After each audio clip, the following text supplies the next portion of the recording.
Mechanism of labor: when the lie is longitudinal, presentation is cephalic, presenting part is vertex, attitude is flexion, denominator is occiput, and the position is LOA. Steps of mechanisms are: first descent, then engagement, flexion, internal rotation of head, crowning, extension, restitution, internal rotation of shoulder, and then lateral flexion. So mechanism of the labor in LOA position is like this. In LOA position the occiput is at left iliopectineal eminence. यहाँ पर occiput रहता है.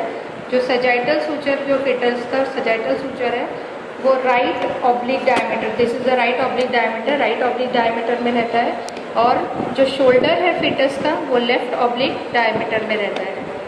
तो सबसे पहले descent होता है. Due to continuous uterine contraction, the fetus slowly comes down, जिसे descent बोलते हैं. Descent जो है उस descent की वजह से फिर engagement होता है, जो head जिसमें the biparietal diameter of the head is entering in the brim.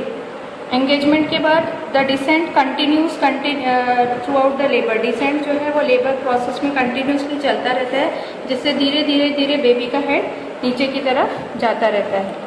तो जब बेबी का हेड नीचे पेल्विक फ्लोर में टच होता है तो वो फ्लेक्स होता है. This is the third step. Because the neck is attached close to the posterior part of the head.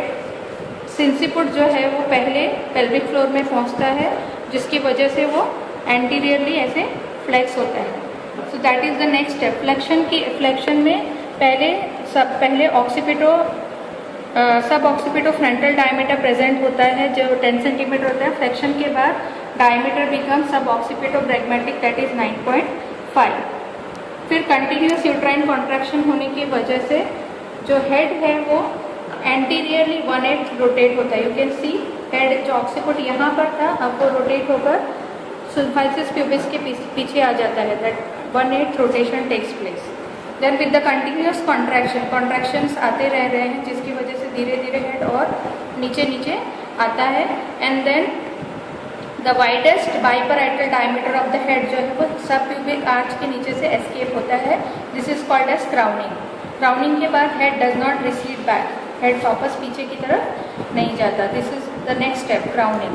उसके बाद with more uterine contraction the head is born by the process of extension. You can see the head is born by the process of extension. Extension के बाद में as the head had rotated, head जो है वो internal rotation हुआ था, जिसकी वजह से जो neck में twist आया था वो twist release करता है head, जिसे restitution बोलते हैं. तो head जहाँ पर था वहीं पर rotate होकर चला जाता है. ठीक है, this is called restitution.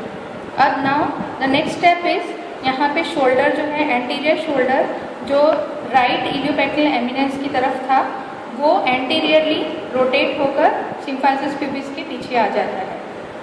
So that can be seen. ये है internal rotation of the shoulder, और वो आपको बाहर में हेड का फिर से 1/8 रोटेशन दिखाई देगा रेस्टिट्यूशन की तरफ, उससे आपको पता चलेगा. ठीक है. उसके बाद में with next good contraction the anterior shoulder is born and the posterior shoulder is born and the whole body is born by the process of lateral flexion.